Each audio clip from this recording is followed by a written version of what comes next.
अब जैसे सिंपल सी चीज़ है कि तुम्हारी दही है। अब हो सकता है किसी के लिए दही फायदेमंद ना हो, किसी का यूरिक एसिड बढ़ रहा है, किसी को जोड़ों में बहुत ज़्यादा दर्द है जिसमें दही नुकसान करेगी, लेकिन दही के फायदे भी हैं कि वो तुम्हें एंजाइम्स भी देते हैं। लेकिन ये तुम्हें डिसाइड करना है ना कि अगर तुम्हें जोड़ों में प्रॉब्लम है, कहीं और प्रॉब्लम है, तुम्हें उसको और कुछ किसी तरह का प्रॉब्लम हो सकता है और तुम उसको खाए जा रहे हो, खाए जा रहे हो, खाए जा रहे हो। तुम्हें लग रहा है कि नहीं मेरी ये बीमारी ठीक हो जाएगी। तुम्हारा पेट अपच है, ठीक नहीं है, उसमें किसी तुमने दही उठा के खा लिया, लेकिन वो कहीं ना कहीं तुम्हारे बोन्स को भी प्रॉब्लम कर रहा है, तुम्हारी हड्डियों को रात दिन तकलीफ दे रहा है। तो एक से बच रहे हो, दूसरे से निपट रहे हो।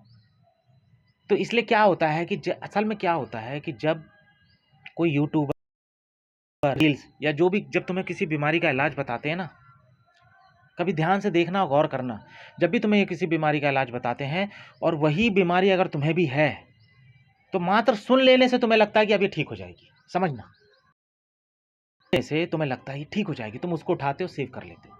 100 में से 10% लोग ही हैं जो उसको अप्लाई करते हैं, लेकिन बाकी लोग सिर्फ दिमाग में यही संतुष्टि पैदा कर लेते कि अच्छा इसका इलाज है, मैं तो कभी भी ठीक कर लूंगा, अब मुझे कोई टेंशन नहीं है। इलाज वही करता है जो बहुत ज़्यादा उससे जूझता है, जिसका उठना बैठना मुश्किल हो जाए। लेकिन आधे ज़्यादा लोग सिर्फ सुन लेते हैं। बाबा रामदेव जी आए, उनने बोला कि भाई कपालभाति कर लो, तुम्हें डायबिटीज़ होगी नहीं, तो तुम्हारे दिमाग में हो गया।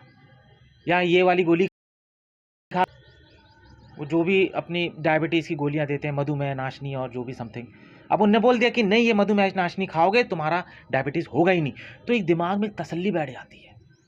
अपने आप आधी बीमारी ऐसा लगता है ही नहीं, क्योंकि तो तुम सोच के कारण परेशान हो जाते हो ना। वो बीमारी अभी तुम्हें इतनी परेशान नहीं कर रही है, लेकिन अगर कोई तुमसे आके बोल दे कि ये इस बीमारी का इलाज है, ये ठीक हो जाएगी, अब तुम उसको ठीक करो ना करो, पर तुम दिमाग से रिलैक्स हो जाते हो, अच्छा इसका इलाज है, ये ठीक हो जाएगी, फिर तुम उसको छोड़ देते हो वहीं पे। अब वो उसके प्रोडक्ट से इलाज होगा नहीं होगा, ठीक होगा, वो तो तब पता चलेगा जब तुम वास्तव में बीमार पड़ोगे, जब वो बीमारी अंतहीनता में चली जाएगी।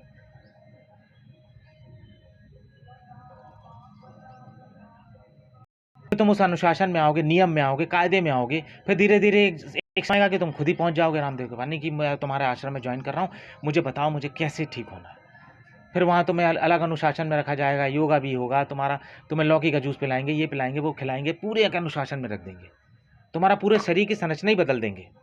लेकिन तुमने देखा वहाँ क्या हो रहा है?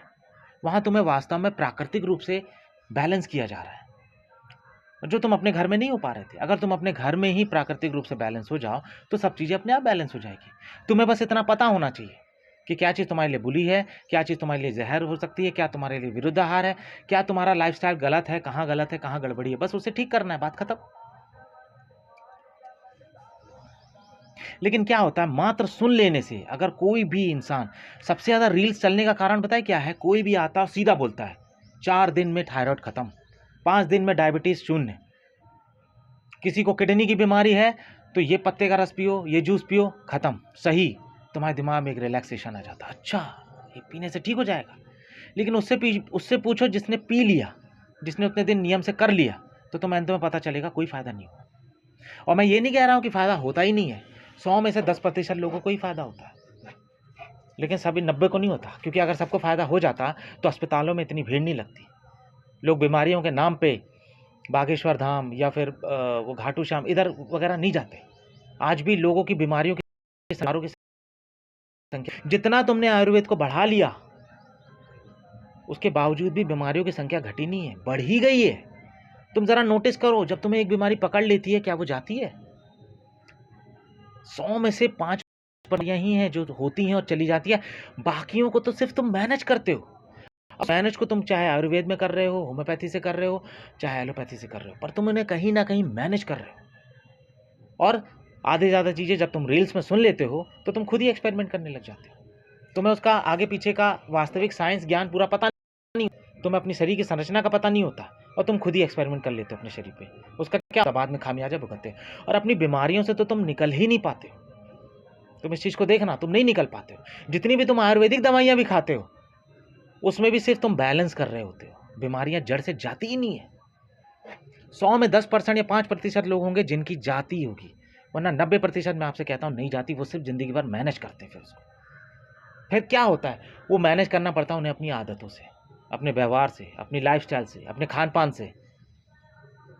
इसलिए जब तुम्हें रील्स मिलती है, दिखती है, तो तुम्हें कहीं न कहीं से एक आभास होता है कि इस बीमारी का इलाज है, मतलब मिल जाएगा, हो जाएगा। तो आधा तुम वहीं छोड़ देते हो, आधी कम से कम मानसिक रूप से तुम रिलैक्स हो जाते हो कि ठीक है, अभी तो हो जाएगी ठीक। फिर तुम उसमें ज़्यादा प्रयास नहीं करते हो, ज़्यादा उस पे ध्यान नहीं देते हो। जब तक वो बीमारी तुम्हारे सरदर्द ना बन जाए, तब तक तुम उस पे ध्यान नहीं देते। क्योंकि तुम्हें कहीं न कहीं पता चल गया है कि इसका इसका इलाज है, ये खाऊँगी तो ये इलाज ठीक हो जाएगा। हो ना हो बात की बात है, प्रयास किया है, नहीं किया बात की बात है। और बहुत से लोगों को तो इसलिए आराम मिल जाता है क्योंकि वो उनकी बीमारियों की नई-नई शुरुआत होती है। अब किसी को एसिडिटिक प्रॉब्लम है, अब मेरी बात समझना, अगर मान लो किसी को जीआरडी की प्रॉब्लम है या एसिड एसिड रिफ्लक्स की प्रॉब्लम है कि जितनी भी एसिडिटी होती है या जो तेजाब होता है अंदर का वो बाहर आ जाता है मुँह से, खट्टा लगता है, सीने में जलन होती है, पेट में दर्द होता है, यहाँ चुभन होती है, यहाँ चुभन होती है, हर जगह चुभन हो रही है। तो उसके लिए नॉर्मली क्या खाते हो? पेंटाप्रोज़ोल खाते हो, रैप्रोज़ोल खाते हो, डम्पीडोन खाते हो। इस तरह की दवाइयाँ आप सुम्प्रास खाते हो, एस्मोप्रोज़ोल खाते हो। और अगर इसका इधर पे अल्टरनेटिव नहीं देखते हो, तो फिर जब आयुर्वेद में जाते हो तो वहाँ पे तुम क्या खाओगे? वहाँ तुम अभयपत्तिकर चूर्ण खाओगे, लवण भास्कर चूर्ण खाओगे, लौकी का जूस पियोगे, यही सब करोगे ना। लेकिन जिसके अंदर ये एसिडिक प्रॉब्लम अगर शुरुआती दौर पे होती है, तो जब वो इन लाइफ़स्टाइल के चेंजेस से और थोड़े अपने अंदर नियंत्रण करने से और थोड़े से आयुर्वेदिक चीज़ों लेने से, तो वो फिर जड़ से ख़त्म भी हो जाती है, वो बंद हो जाती है। क्योंकि वो उसकी नियति में नहीं था। लेकिन जिनको वास्तव में हो गई है एसिडिटी, उनसे पूछो आप। वो रात दिन खा रहे हैं, आयुर्वेदिक भी खा रहे हैं, ये भी खा रहे हैं, वो भी खा रहे हैं। अंत में उन्होंने क्या किया? उन्होंने अपने लाइफ़स्टाइल को ही बदला। उन्होंने अपने खाने के व्यवहार को ही बदल लिया क्योंकि सबके पेट और सीने और जिनका भी पेट है, सबके पेट अलग-अलग होते हैं।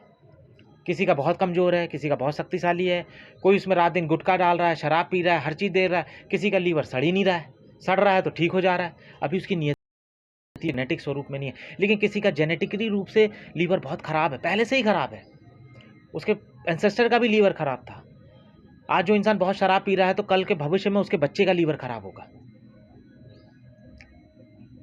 तो जिसका लीवर ख़राब है, जिसका जेनेटिकली ख़राब है, उसके लिए बहुत ज़्यादा रिस्ट्रिक्शन हो जाएगा। वो थोड़ा-सा भी खाएगा, उसको तेज़ाब ज़्यादा बनने लगेगा। उसका पेट जल्दी ख़राब हो जाएगा, उसको जल्दी गैस का होगा। वो कहेगा, अरे मैं तो ना शराब पीता हूँ, ना गुटखा, पान, तम्बाकू कुछ नहीं खाता, फिर मेरा लीवर क्यों सड़ा? सड़ा इसलिए है क्योंकि वो जेनेटिक रूप से उसको मिला है। उसको कमज़ोर लीवर ही मिला है। तो इसीलिए हर एक का लीवर अलग-अलग होगा, हर एक का पेट अलग है, हर एक के पेट की कार्यप्रणाली और क्षमता भी अलग है लोगों की। किसी का डाइजेशन बहुत अच्छा होगा, किसी का डाइजेशन बहुत कमज़ोर होगा। और इन सब का मैं तुम्हें एक रामबाण तरीका बताता हूँ, कम कुछ करो ना करो, कम खाओ। रात होते ही मैं मत खाओ और दिन भर में जितना कम खा सको कम खाओ। अगर अच्छा स्वस्थ रहना है, मस्त रहना है, खुश रहना है, तो कम खाओ, बस कम खाओ। खुशियाँ बाहर ज़्यादा ढूँढो, मानसिक रूप से खुशियाँ जितनी ढूँढ सकते हो उतनी कि शरीर पे बोझ मत डालो, पेट पे बोझ मत डालो। पेट को जितनी ज़रूरत है उतना दो, बस उससे ज़्यादा मत दो उसको। दिन भर में जितना दे सकते हो दे दो। खाने को अपने मानसिक सुख का तरीका मत बनाओ। तुम पेट से जब तुम मानसिक सुख लेना चाहते हो ना, तभी तुम पेट में ठूँसते हो। लेकिन तुम ये पॉसिबल है नहीं। वो एक अलग बात है, फिर इसका खामियाजा तुम भुगतोगे। ज़रूरत से ज़्यादा खाओगे तो ज़रूरत से ज़्यादा बीमार पड़ोगे। फिर तुम सिर्फ अपनी बीमारियों को मैनेज करते रहोगे।